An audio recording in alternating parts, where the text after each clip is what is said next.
അല്ലല്ല, വലിയ ധൈര്യവാനായ പൃഥ്വിരാജ് ഇപ്പോൾ തൽക്കാലം മാളത്തിൽ ഒളിക്കുകയും പകരം അമ്മ അഭിപ്രായം പറയുകയും ചെയ്താൽ മതി എന്നാണോ താങ്കളുടെയും നിലപാട്? അങ്ങനെയാണോ വേണ്ടത് ഇപ്പോൾ?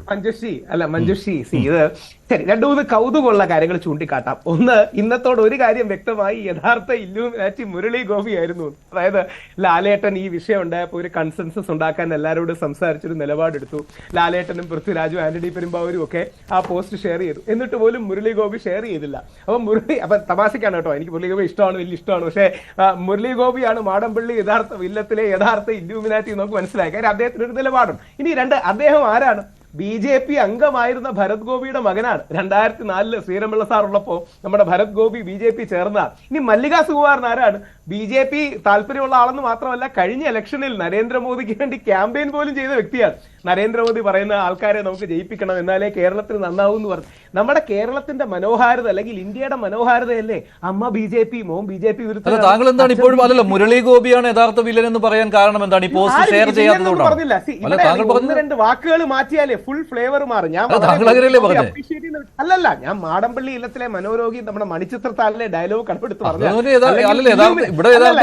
ഇല്ലൂമിനാറ്റി എന്നാണ് ഞാൻ പറഞ്ഞത്. മാടമ്പള്ളി ഇല്ലത്തെ ഇല്ലൂമിനാറ്റി എന്ന് ആലങ്കാരികമായി പറഞ്ഞാണ്, വില്ലനെന്നല്ല. അദ്ദേഹത്തിനൊരു നിലപാടുണ്ട്, അത് ഹിന്ദുത്വ വിരുദ്ധമാണ്. ഹിന്ദു വിരുദ്ധമല്ല, ഹിന്ദുത്വ വിരുദ്ധമാണ്. അതായത് BJP RSS മുമ്പോട്ട് വെക്കുന്ന ഹിന്ദുത്വ പ്രത്യയശാസ്ത്രത്തിനെതിരെയാണ് ടിയാൻ എന്ന സിനിമ. ശരിക്കും ടിയാൻ എന്ന സിനിമയാണ് തിരക്കഥാവായി സെമ്പുരാനെക്കാട്ടി മേളിൽ നിൽക്കുന്നത്.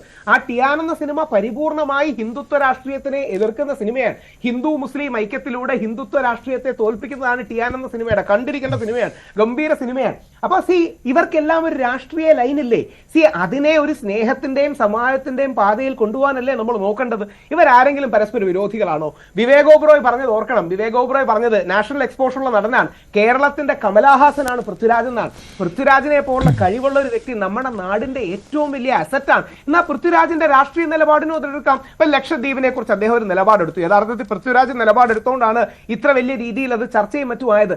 അതിനോട് എതിർപ്പ് കാണാം. അല്ലെങ്കിൽ അദ്ദേഹം വേറെ ഏതെങ്കിലും ഒരു വിഷയത്തോട് നിലപാടെടുക്കുമ്പോൾ എതിർപ്പാണ്. ഓർക്കുക, ശബരിമല പ്രക്ഷോഭത്തിനെ വളരെ കുറച്ച് കേരളത്തിലെ അങ്ങനെയാണെങ്കിൽ പൃഥ്വിരാജിന്റെ നിലപാടാണ് ഈ സിനിമയിൽ പ്രതിഫലിച്ചത്. അതുകൊണ്ടാണ് മോഹൻലാലിന് ഇങ്ങനെ ഖേദപ്രകടനം നടത്തേണ്ടി വന്നത്. അങ്ങനെയല്ല, മറ്റൊരു ആംഗിൾ കൂടി ഉണ്ടല്ലോ. മോഹൻലാൽ ഇതേക്കുറിച്ച് അറിഞ്ഞിരുന്നില്ല എന്ന്, അദ്ദേഹം അജ്ഞനായിരുന്നു ഇതേക്കുറിച്ചെന്നുള്ള ഒരു പ്രചാരണം കൂടി ഉണ്ടല്ലോ മേജർ രവി പറഞ്ഞത്. അങ്ങനെയല്ല, നമ്മൾ ലാലേട്ടൻ പറഞ്ഞതിനപ്പുറം നോക്കണ്ടല്ലോ. ഈ വിഷയം വരുമ്പോൾ ഓരോരുത്തർക്കും ഇപ്പൊ എന്താ മേജർ രവി സാറിന് എന്താ വിഷമമായത്? ലാലേട്ടൻ അടുത്ത സുഹൃത്താണ്, ലാലേട്ടന്റെ ലഫ്റ്റനന്റ് കേണൽ പദവിയൊക്കെ മാറ്റണം എന്ന് പറഞ്ഞ ആൾക്കാർ വന്നപ്പോൾ മേജർ രവി സാറ് ലാലേട്ടനെ പ്രൊട്ടക്ട് ചെയ്യുന്ന ഒരു നിലപാടെടുത്തു. മല്ലിക സുകുമാരൻ ചേച്ചിക്ക് ഇത് കണ്ടപ്പോഴത്തേക്ക് ഒരു വിഷമമായി. അവരുടെ മോനെ അവർ പ്രൊട്ടക്ട് ചെയ്യൂലേ? അവർ പൃഥ്വിരാജിന്റെ അമ്മയായിട്ട് അറിയപ്പെടുന്ന വ്യക്തിയല്ലല്ലോ. പൃഥ്വിരാജ് അവരുടെ മോനാണ്. അതായത് മല്ലിക സുകുമാരനും ഒക്കെ നമ്മൾ പൃഥ്വിരാജ് ഉണ്ടാവുന്നതിന് എത്രയോ മുമ്പേ നമുക്ക് അറിയാവുന്ന ആൾക്കാരാണ്, അല്ലെങ്കിൽ കേരളത്തിൽ പ്രശസ്തരായ ആൾക്കാരാണ്. അപ്പൊ മല്ലിക സുകുമാരൻ തന്റെ വ്യക്തിത്വവും ഇൻഡിവിജ്വാലിറ്റിയും വെച്ച് അവരൊരു നിലപാടെടുത്തു. പൃഥ്വിരാജ് BJP കാരനായിട്ടാണോ, പൃഥ്വിരാജിനോട് ചോദിച്ചിട്ടാണോ നരേന്ദ്രമോദിജിക്ക് വേണ്ടി ക്യാമ്പയിൻ ചെയ്യാൻ മല്ലിക സുകുമാരൻ പോയത്, അല്ലെങ്കിൽ ഈ കഴിഞ്ഞ ഇലക്ഷന് പോയത്?